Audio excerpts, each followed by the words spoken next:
laksanakan dan alhamdulillah karena Habib Ja'far terkenal loyal kalian negara, insya Allah itu wonten luar biasa dan merestui kalau makam Habib Ja'far terbangun. Dan tadi niatnya keluarga juga untuk syiar, untuk kebesaran agama, bukan untuk kepentingan keluarga. Pesan kula kalian keluarga sedangkan para penggemar Habib Ja'far bahwa sejarah atau biografi beliau harus tetap terukur sesuai pengalaman-pengalaman keluarga atau orang dekat. Ini penting kolaborasi dan kapanpun misalkan kampanye seperti itu, karena sejarah orang meninggal itu terserah yang hidup. Seorang lagi sejarah orang yang sudah wafat itu terserah yang masih hidup. Sehingga gara-gara orang yang hidup juga ingin Rasulullah SAW itu mati-matian meluruskan tentang Nabi Ibrahim. Karena Nabi Ibrahim ada cicit namanya Yahuda bin Yakub bin Ishak bin Ibrahim. Kemudian Yahuda ini punya versi yang seakan-akan Ibrahim itu ala Yahudi, seakan-akan. Sehingga Quran diambak yang menjawab maka Ibrahim jauh balas. Barokahnya cucu yang bernama Rasulullah Muhammad SAW. Beliau Islam secara benar, beliau bertauhid secara benar, beliau bertasbih secara benar, beliau berdakwah secara benar, dan memaklumatkan kalau yang saya lakukan ini millata abikum Ibrahim. Jadi ini penting kolaborasi sehingga terus mau tidak mau cocok status Ibrahim terangkat lagi sampai dinu Ibrahim, karena dimaklumkan Allah anit tapi millata Ibrahim.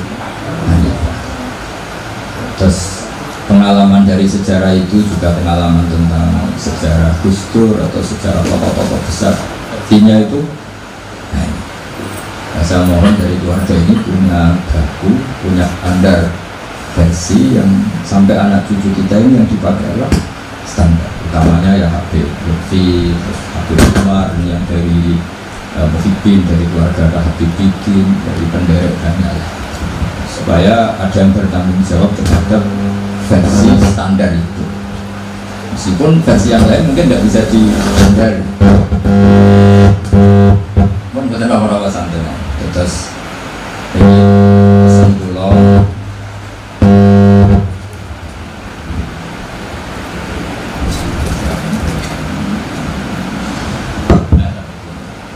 Jadi pesan pulau sesuai sejarah orang-orang besar, misalnya lagi sesuai sejarah orang besar.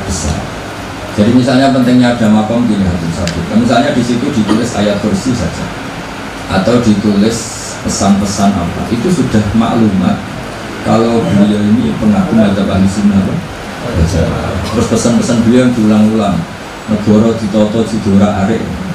Artinya betapa al ulama wal umarok tahu amani, di mana-mana ulama sama umarok itu tahu amani, dua saudara lah. Kembar kayak apa beliau bangga yang baik tentu. Bangga ketika dulu sama Pak Tito di atas helikopter menyebar kacang hijau untuk perdamaian Indonesia. Beliau begitu asik dengan Pak SBY sampai era Pak Jokowi. Kita tafsirkan secara fikih bahwa itu semua demi maslahatul muslimin, maslahatul Indonesiin, bahwa beliau begitu itu demi maslahat umat Islam, demi maslahatnya Indonesia. Dan itu dibuktikan dengan fakta beliau itu tidak suka dulu. Secara sengono produk semprot duit itu gitu. Kan beliau ya tidak punya gedung yang mewah, rumah duit dibagi-bagi, tidak punya rumah sampai waktu. Ini semakin meneguhkan bahwa semua itu limaslahatul ammah, untuk kepentingan orang. Jadi nanti ini ada Habib Rahman Asgaf, juga ada Habib Zainal Abidin Al-Jufri yang alumni pondok, nanti merasakan beliau itu dari segi fikihnya bahwa seperti ini dilakukan ini limaslahatul muslim atau limaslahatul ammah. Dan tafsir ini penting. Saya dulu pernah diundang di Balnya Gus Dur. Yang saya puji adalah ketika Gus Dur lengser dari presiden dan banyak loyalis beliau berani mati, dia milih lengser, yang penting Indonesia tidak berdarah. Ini persis ketika Rasulullah memuji itu. Ya maknanya persis itu ya semangatnya sama lah, tentu dengan kualitas yang beda. ketika Rasulullah memuji Sayyid Hasan, inna biha adalah sayyidun wala Allahu yuslihu bi baina fi'atin azimatin. Sekedar redaksi tak ala tapi wa inna Allaha yuslihu bi baina fi'atin azimatin. Cucuku ini Sayyid Hasan adalah sayyid, orang yang sangat terhormat, ditandai dengan perilakunya selalu muslim, mendamaikan baina fi'atin azimatin, di antara dua kelompok yang besar. Tentu di antara kelompok yang besar di Indonesia itu ada ulama dan Habib Lutfi. Saya masih ingat acara-acara yang viral itu dengan Habib Akbar, ada Pak Jokowi, ada Pak Tito, ada Gatot zaman itu Jenderal Pak. Beliau begitu bangga karena ada persatuan ulama dan hal ini harus dipikirkan supaya bahwa negara ini dijaga sekian elemen.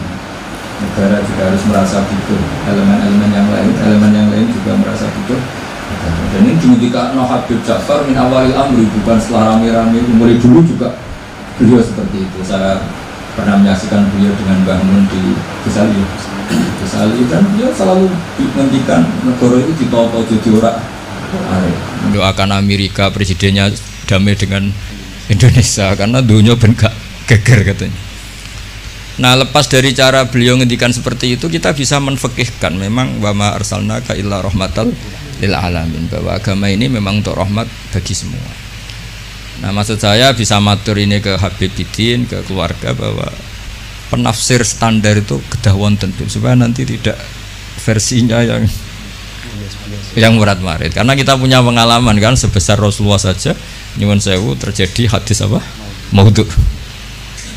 Ya, jadi harus dikawal secara apa? Ilmu. Siapa yang ya tentu yang paling kita dengar ya, yang masyhur itu ya Habib Umar lah misalnya, yang di luar keluarga Kudus ada Habib Umar, ada Habib Lutfi, orang-orang. Dan tapi apapun itu, kita ini juga membantu secara fikih dalam menafsirkan itu, bahwa ketika beliau dekat dengan Umaro, tidak untuk khadun nafsi, tidak untuk jam ilmal, tidak untuk menang-menangan, tidak untuk jam ilmal, tapi untuk limaslahatil amah, untuk kemaslahatan apa? Bersama, untuk umum. Apalagi tadi saya dengar sendiri dari Habib Bidin, nanti ketika Habib Ja'far jadi ikon di makam Peloso, juga keluarga ada minta tadi. Artinya tidak minta itu ya memang kita sudah dilatih untuk ikhlas itu. Soal nanti nyuwun sewu manajemen makom karena mungkin kebanyakan hasilnya terus mikir untuk pondok tahfidz nggih monggo, tapi itu tidak dari keluarga tapi murni dari apa? Manajemen yang ya pengelola kelurahan sendiri. Kalau kita sendiri enggak. Terus yang ketiga, bahwa sejarah orang-orang soleh memang harus dimaklumatkan supaya orang itu masih ingat Allah dan Rasul. Jadi saya sering baca di kitab-kitab awwalu hadaddin al-i'lam. Pertama agama ini muncul karena dimaklumatkan. Sehingga Rasulullah ketika rawuh dawi Gua Hira, beliau pertama itu naik gunung Sofa terus memaklumatkan kalau beliau itu nabi dengan semangat asyhadu alla ilaha illallah wa asyhadu anna muhammadar rasulullah. Nah, Habib Ja'far dengan segala keterkenalan majdzubnya, beliau ngendikan tuh mesti diulang-ulang syahadat wali-wali yang sudah kabundut. Mungkin kalau Anda dengarkan itu mungkin biasa, mungkin karena tidak wali, itu yang jelas itu. Kedua, ada ahli fikih. Tapi kita yang ahli fikih itu ngerti, wali-wali yang sudah kabundut kalau nggak disebut lagi ya lupa, apalagi artis. Cuma Habib Ja'far caranya seperti itu. Beliau sering memberi hadiah Fatihah. Karena orang sekarang itu belanja demi belanja gambarnya artis, lihat film dan apalnya tokoh-tokoh film, sampai yang di luar negeri juga hafal. Tapi wali-wali yang sudah kabudut dah hafal. Nah, semangat beliau menyebut itu tuh ada filosofinya.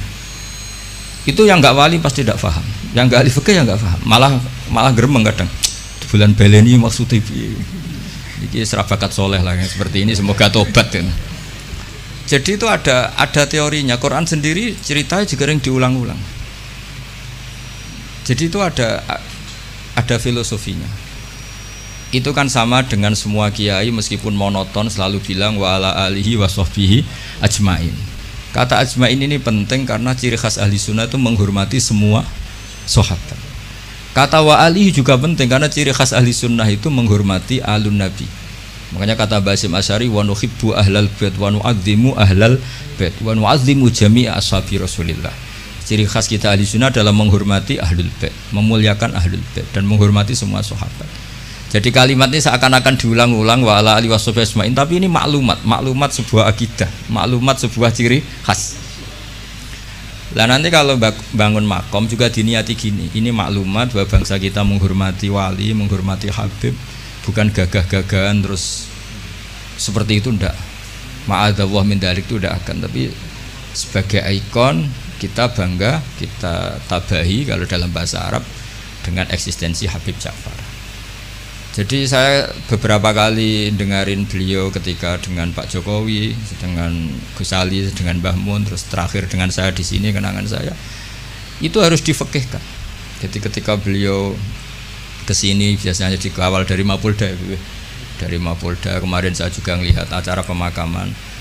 Saya pas itu baru datang dari Situbondo. Jadi semua itu harus difekihkan. Sehingga dalam fikih misalnya dijelaskan ketika Nabi nyurati raja-raja itu ila maliki Qaisar, ila malikir Rum, ila Qaisar. Itu kata ulama-ulama, Nabi itu ngakui jabatan dunia. Buktinya raja-raja juga oleh Nabi dipanggil Malik, dipanggil apa? Raja. Jadinya Nabi nggih kersa apa ngakui eksistensi hukum yang sedang apa? Yang sedang berlaku. Ya tentu tidak, yang tidak yukhalif, ya tidak bertentangan dengan syariat. Jadi saya mohon pilihan-pilihan beliau dekat dengan Kapolri, Presiden, atau dekat dengan Umaro, jangan ditafsirkan macam-macam, tapi tafsirkanlah bahwa semua ingin kita ini baik-baik saja, baik urusan yang terkait ulama maupun terkait apa? Umaro. Dan itu yang diihyai seperti itu, al ulama wal umaro tau aman. Ulama dan umaro itu saudara kembar, saling meleng. Saya sebagai kiai itu juga gak bisa bayangkan berantas narkoba dengan penyelundupan seperti itu. Yang punya otoritas itu polisi. Kita gak bisa bayangkan kan seperti pemerkosaan, penggarungan, pembunuhan itu gak bisa bayangkan kalau gak ada apa? Polisi. Nah anggap saja Habib Ja'far itu ikrar bahwa kita ini butuh negara. Lah bahwa kita di sana sini ada kekurangan baik di aparat negara maupun di kita, ya sudah, al-insan makhlul khata' manusia. Tapi kaidah kita dalam fikih itu la yudraku kulluh la yudraku kulluh. Jadi kalau tidak bisa ideal jangan ditinggalkan sama sekali. Kita bernegara pasti tidak ideal, tapi kita butuh kekuatan untuk melawan penjahat, kekuatan untuk melawan pengedar narkoba, kekuatan yang bisa menangkap pemerkosa. Nah kekuatan-kekuatan itu adanya di kepolisian. Sama kita butuh kesejahteraan, benono sing mikir menteri keuangan, Menko apa. Kita butuh kesehatan, ya ada yang mikir, yaitu menteri kesehatan. Karena kalau sing mikir kiai terus bentuknya kadang-kadang kayak rondok jimat gitu. Nah sing ra tepak terus rondok dukun itu. Jadi repotnya kesehatan kalau yang mikir kiai itu nak tepak ya donga, nak ra tepak ya rondok gitu. Nah, jadi ini kula suwun sekali, saya mohon semohon-mohonnya sama keluarga Habib Ja'far, utamanya sama Habib Umar Al-Mutahhar yang beliau lama sekali di situ, sama pendereknya Habib Ridho Khirit ya. Habib Ridho Khirit. Saya tahu banyak beliau karena memang saya termasuk orang yang mencintai beliau. Coba tafsir-tafsir fikih ini kita hidupkan supaya enggak ada tafsir yang macam-macam gitu. Jadi boleh kasih saran? Iya gimana? Kalau saya ya kan, Habib Ja'far mendingan jenengan. Ya kan? Mungkin kalau Habib Umar itu terlalu sibuk. Ya kan? Jenengan punya orang yang bisa menulis sejarahnya Habib Ja'far. Jenengan yang mengkoreksi. Oh ya, saya yang pokoknya yang bagian fikih insyaallah saya ikut bibitinnya nanti. Itu lebih bagus. Jadi versi-versi yang tadi kayak beliau dekat dengan Pak Jokowi, jangan dilihat karena Pak Jokowi presiden top. Bukan, dengan Pak Polisi pun, dengan camat pun, atau dengan rakyat kecil pun beliau. Jadi ini semuanya dalam konteks. Saya bersaksi ya Mbah Mun. Banyak orang bilang Mbah Mun mesti ya para wong presiden kan keren. Mbah Mun ditamoni KUA itu ya hormat. Ditamoni polisi, tentara yang kopral pun hormat. Cuma orang-orang hasut ngiranya agak tunggale nak para kebek presiden. Tapi kita kan bersaksi sebetulnya kan dengan siapapun beliau juga hormat. Jadi supaya nanti istilahnya kalau di buku sekarang itu testimoni. Jadi nanti yang kesaksian Habib Umar monggo, Yekidin monggo. Tapi nanti semua itu dikawal secara fikih. Karena kalau dikawal fikih ini awet. Saya beri contoh ya betapa pentingnya fikih. Rasulullah Shallallahu Alaihi Wasallam itu kalau dahar itu sering di luar rumah. Dan cara dahar itu nggak priayi menurut ukuran orang-orang priayi. Orang priayi itu kalau dahar kan dinampan terus pakai sendok. Nabi itu dahar kayak umumnya orang. Tapi itu dianalisis sampai ada orang lewat tuh ini ngaku Nabi kok cara makan seperti itu. Tapi kata ulama-ulama itu penting sekali. Karena Nabi jadi Nabi setelah kecelakaan orang seperti Nabi Isa dituhankan. Jadi Nabi Isa itu saking sempurnanya, saking lembah lembutnya, justru kecelakaan dianggap Tuhan. Sehingga trauma dari itu Nabi itu sak urip-uripe, sak gesang-gesangnya menunjukkan kalau dia seorang manusia. Nate sholat patang rokaat itu kali rokaat, ditakdir dilupakan sama Allah. Supaya kelihatan basariahnya. Jadi ini harus dibaca secara fikih. Sama misalnya kita melihat orang alim allamah atau habib wali kok mangan di warung, itu bentuk penghormatan pada wong cilik. Tapi kalau yang nafsiri orang yang agak ngerti fikih, dianggap nak dalam agak apa dianggap beda bakule ribet kan. Jadi penafsiran ini penting sekali. Nah akhirnya di ulama-ulama kenapa Nabi dahar di depan umum? Bahkan Nyon Sewu pernah juga di depan umum Nabi itu dimarahin orang macam-macam. Nabi ya sabar sampai beberapa kali dimarahin. Tapi akhirnya orang itu sungkem terus iman. Ini orang Yahudi. Saya membaca alamat Nabi ada di kamu semua kecuali satu yang belum saya jumpai, yaitu ketika dimarahin, dimaki-maki, nambah khilmannya, sifat sayangnya, sifat sopannya. Dan sekarang saya temukan sifat itu pada Anda, maka asyhadu alla ilaha illallah wa annaka Rasulullah. Jadi fikih ini harus dibaca. Seorang lagi fikih ini harus dibaca. Sehingga ketika Nabi lupa sholat duhur hanya 2 rakaat, Nabi dawuh ma kuntu ansa walakin unassali as-sunnah. Saya sebetulnya enggak lupa, tapi saya ditakdir lupa supaya kalian tahu ketika lupa harus melakukan apa. Jadi lupanya Nabi itu berkah bagi kita semua. Saya sering nyontohkan tuh sholat qadha. Normalnya sholat qadha itu tidak wajib karena batas waktunya sudah habis. Kalau kita tangi turu 12:30 sekolah SMP kan sudah agak mungkin sekolah, jatahnya sudah habis. Normalnya qadha itu tidak wajib. Karena yang namanya sholat subuh ya antara 4:30 sampai jam 6 misalnya. Waktu itu habis kan harusnya kan sholatnya juga habis karena malaikat bagian nyatet sudah tutup buku kan. Itu ibarat kita mau nabung sudah jam 4 jam 5 kan bank sudah tutup. Tapi barokahnya Rasulullah nanti ditakdir kodok. Saya ada bilang kodok, ditakdir kodok subuh. Dan ternyata Nabi sholat. Terus jadi pelajaran bahwa kodok itu wajib. Nah, jadi Nabi itu dalam kondisi yang seakan-akan Nabi kok kodok, itu aja berkahnya. Nah, kan Nabi gak pernah kodok. Mungkin ulama-ulama pertama kayak Izan mesti berpikir gak butuhnya kodok itu. Mesti berpikirnya begitu, karena nah, contoh yang terakhir sekaligus ini pengalaman fikih. Semua ketika tawaf itu jalan, tapi Rasulullah itu naik unta. Itu kalau orang nggak seneng Nabi atau nggak ngerti fikih, anak buah kon melaku dek enak-enakan lenges-lenges numpak unta. Tapi barokah para penafsir fikih akhirnya diketahui bahwa tidak termasuk syarat sahnya tawaf harus jalan. Buktinya Nabi naik unta. Akhirnya kita pakai kursi roda punya dalil, yang agak sepuh pakai skuter punya. Coba kalau dulu Nabi jalan kaki, akan dikira syarat sahnya tawaf harus jalan kaki. Jubah juga gitu, bibitin jubah, baju hem kayak gini. Itu dulu semua tabiin kalau sholat tuh pakai pakaian resmi, pakai jubah, pakai gamis. Kalau Indonesia mungkin pakai hem resmi. Itu Jabir bin Abdillah datang ke masjid, jubahnya dicopot, serbannya dicopot, dicandel loh ya. Terus sholat pakai sarung satu, akidan bena torofaihi ala atiki, sarungnya dicancang begini, kayak orang-orang kuno di kalung no. Terus ketika dikomplain sama tabiin, ungzuru ila sahibi Rasulillah, ini sahabatnya Nabi kok sholat seperti itu. Terus beliau marah. Saya bersaksi Nabi pernah sholat seperti saya ini. Akhirnya barokahnya itu orang tahu batas minimal aurat, yaitu mabena surah. Andai kan semua sholat mulai dulu jubahan pakai gamis, pakai hem, akan dikira syarat sahnya harus seperti ini. Tapi barokahnya itu orang yang pakai celana seperempat ngisore dengkul pasangon atau pas apa di sawah, bisa sholat karena memenuhi syarat. Jadi itu hebatnya Rasulullah SAW. Jadi ketika beliau dengan standar gamis imamah yaitu kondisi terbaik karena pakai pakaian ketika pakai sarung diikatkan juga kondisi terbaik karena itu maklumat ilmu bahwa ini standar minimal untuk satrul aurah. Itu hebatnya Nabi. Pas pakai pakaian resmi ya adnal halat, pas pakai pakaian paling minimal juga a'lal halat. Jadi kemana pas pakai a'lal halat ya a'lal halat, pakai adnal halat juga a'lal halat. Jadinya Nabi ketika pakai kamis, pakai imamah juga kondisi terbaik karena pakai pakaian.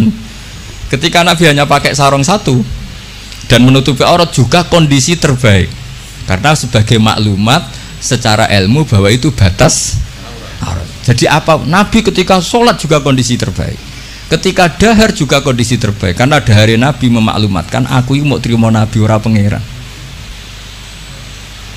Jangan sampai Nabi dahar terus Nabi kok pegawai ngemil, itu tidak bisa. Nabi dahar sekaligus memaklumatkan nafyul uluhiyah bahwa saya tidak Tuhan karena Nabi jadi Nabi setelah Nabi Isa. Di sini hebatnya Quran ketika nyifati Nabi era Rasulullah, wa ma arsalna qablaka minal mursalin illa innahum la ya'kuluna ta'ama wa yamsuna fil aswaq. Jadi makanya saya sering dengar Habib Ja'far kecilnya sering main layangan, sering dolanan ayam. Itu menurut saya filosofinya orang tuh tidak perlu bagian nunggu punya alpat tabungan miliatan caci lek dolanan pitik ya wis seneng. Butuhe donya ku syukur dolanan pitik ya dolanan pitik. Tapi nek iso jodoh. Intinya itu bisa kok ditafsirkan secara apa? Nabi itu kalau ada sahabat dolanan manuk ya seneng. Ya Umair mafa'alan doger, cung manuk piye cung. Aku tak cilik. Jadi cobalah ini ditafsirkan tadi secara fikih supaya hal-hal yang basyariah itu menjadi makna yang luar biasa. Kayak tadi Nabi itu menunjukkan basyariahnya. Tapi itu bagus karena beliau jadi Nabi setelah Nabi Isa yang gara-gara pesonanya terlalu magis, kebablasan dianggap Tuhan. Tapi Nabi enggak, kayak umumnya orang. Dahar ya kayak umumnya orang, cara berpakaian ya kayak umumnya orang. Kadang-kadang ya dineng bojone sak wulan, macam kayak umumnya orang. Oh, masyhur itu Nabi nanti ya amang kesuwen ya setahun nih. Nah, setahun kesuwen ya ono riwayate. Jadi saya ingin lah. Makanya beberapa ulama setiap nulis sifat wajibnya Nabi itu mesti apa? Sifat wajibnya papat, misalnya mukhalif papat, mesti menetapkan satu sifat jaiz. Ini ku al-a'rad al-basyariyah. Nabi juga punya sisi kemanusiaan. Tapi ini menjadi luar biasa karena bentuk perlawanan terhadap nafyul uluhiyah, bahwa seorang nabi enggak boleh dituhankan. Ini penting sepenting-pentingnya. Makanya ketika Nabi wafat, saya ulang lagi, ketika Nabi wafat, itu Sayyidina Umar kurang dekatnya sama Rasulullah, kurang pinternya Sayyidina Umar. Ketika Nabi wafat enggak terima dia. Mangqala inna Muhammad qad mata qata'tu unuqah. Siapa yang bilang Muhammad mati tak bunuh. Innama huwa yunaji rabbah kama yunaji Musa rabbah. Beliau sedang munajat, marah-marah lah, orang mau gak bilang kapundut gimana, nyatanya cara lahir kapundut. Akhirnya Abu Bakar datang, terus Umar dileraikan dengan dibacakan ayat afa immata wa ma Muhammadun illa rasul qad khalas min qablihi rusul afa immata au kutilang qalabtu. Jadi ketika Nabi kapundut dengan cara yang wajar, itu juga mendapat derajat yang setinggi-tingginya karena itu bentuk maklumat juga bahwa beliau adalah tidak Tuhan. Andai kan Nabi kabudut kayak Nabi Isa diangkat ke langit juga bisa saja jadi tragedi di Tuhankan, dan beliau itu orang paling nggak ingin dituhankan. Jadi semuanya ini spesial itu. Apa semuanya ini? Jadi yang biasa saja itu spesial. Nah, tapi ini kalau yang ngendikan tidak ahlul fikih, tidak ahlul hadis. Nabi kok kabudutnya biasa sih, sakjane keren diangkat ning langit kok Isa. Lho iki umat yang perlu ditobatno, paham nggih? Justru Nabi kabudut biasa ini menjadi luar biasa karena di situ tidak terjadi nafyul uluhiyah. Jadi begitu juga nanti tentang Mbah Mun, Habib Ja'far, Mbah Arwani, Mbah Munawir, tokoh-tokoh yang basyariah ini harus dijadikan ahwal yang luar biasa. Jadi misalnya kancanan wong cilik ya bentuk penghormatan pada wong cilik, kancanan wong gede ben ora hasud. Kadang ya ana wong gelem kancanan wong cilik tok ora gelem kancanan wong gede. Dikira zuhud aroi jebule hasud. Banyak gak yang seperti itu? Banyak banget. Ada sing kancane ono gede tok mau wong cilik. Ya ternyata sombong betul. Lah ini beliau-beliau ini teladan betul. Jare Habib Bidin ya Ja'far dolanan manuk perkutut ya seneng, dolanan pitik ya seneng. Artinya beliau-beliau itu orang yang gampang syukur. Orang kok senengnya ketika di istana saja atau ketemu presiden saja enggak. Ya jadi kalau suwun nanti saya ikut bantu testimoni ya, saya itu BBA yang spesial fikih lah ya, jadi supaya sesuai porsi apa masing-masing. Jadi nanti Habib Umar sesuai pengalaman beliau, begitu juga Habib Ridho Khirid pengalaman beliau, nanti Amang juga bantu, terutama Yek Bidin. Tadi saya semohon-mohonnya semua ini ditafsirkan menurut kapasitas fikih sana apa, menurut kapasitas. Karena perilaku Rasulullah SAW, andai kan tidak ditafsiri fikih, yo repot. Sama tak ceritani, donga mara kuburan yo barokah rodok suudon. Nabi itu giliran di Aisyah keluar, karena garwane Nabi banyak dan yang cantik juga banyak, ada Zainab, ada Sofia. Aisyah itu cemburu, ditututi pikirannya tuh ke yang lain. Ternyata Nabi itu mara baki. Semoga bagi terus Nabi ngendikan assalamualaikum darokah. Jadi itu riwayat berdasar cemburu, berdasar rodok suudan, tapi barokah itu ada riwayat assalamualaikum darokah mukminin. Terus akhirnya Aisyah balik, oh jebule ngono to, ya sik aman. Jadi sholat tahajud juga gitu. Betapa Rasulullah itu orang yang luar biasa. Ketika sare jatahe ning Aisyah, kenangannya Aisyah hatta masajil di jildah. Tapi Aisyah yang cantik itu perawan. Aisyah itu saya senang sekali ketemu engkau. Corong Jawa lagi seranjang dengan beliau. Tapi apa pamitnya Nabi? Zani putune kudu niru ya kowe. Dari ini ata'abbadu li rabbi. Aku keihak, aku tak ambek pangeran. Dari ini ata'abbadu li rabbi. Terus sholat. Ya dikira Aisyah sholatnya rakaat. Ternyata sholat tuh sampai subuh. Padahal ngarepe Aisyah, ngarepe Saudah banyak penafsirnya. Ini di depan Aisyah. Dan pas rukun, perlu dicatat pas rukun. Nah sama tahajud kan pas dineng. Sekali rukun serang arah tahajud kan. Ini pas apa ya? Pas rukun. Pas Aisyah, tidak Saudah. Mana Aisyah terus entek tuh. Aku sing ayune ngene ditinggal sholat asik sampai subuh. Makanya protes deh. Ngapain kok begitu ya Rasulullah? Waqad ghafara wa laka ma taqaddama min dzambika ma ta'akhkhar. Jadi aslinya ora niat takok, ya rada niat protes. Nabi jawab afala akunu abdan syakur. Jadi ini Rasulullah SAW, semua perilakunya itu hebat. Tapi Nabi nanti kok lihat santrinya minta tahajud terus yo ngamuk. Innali ainika haqqan wa li zaujika. Kok aja ngono, bojomu ya duwe hak ngene. Jadi kayak apa? Jadi saya mohon, jadi Nabi ketika adnal halat kayak pakaian tadi, pakai sarung dilipatkan, itu namanya adnal halat, pakaian paling minim.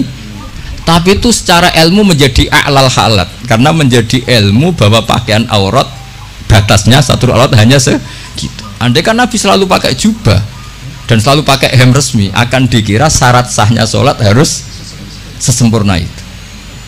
Ya, saya ulang lagi ya, jadi ingat ya, Nabi ketika memilih adnal halat itu hakikatnya tetap a'lal halat. Jadi ketika Nabi biasa-biasa saja, tetap ini secara fikih hasilnya luar biasa. Karena di sini ada maklumat hukum. Ya begitu juga Nyon Sewu ketika Nabi lupa, sanukriuka fala tansa illa masyaallah. Andai kan Nabi tidak pernah lupa, Nabi kan pernah duhur 2 rakaat. Terus beliau kondur setelah di pintu. Ada sahabat yang agak kurang peradaban karena masih baru lah. Aku siroti sholatu amnasita ya Rasulullah, ini sholat model qasar apa memang kau lupa? Sahabat-sahabat yang terpelajar Abu Bakar Umar kan tidak berani matur. Nabi masih jawab, kullu dzalika lam yakun, itu tidak ada semua. Hanya Nabi kembali ke mihrab. Ahakun maqala hudul yaden, tadi yang dikatakan Judaten apa benar? Iya ya Rasulullah, kau tadi sholat 2.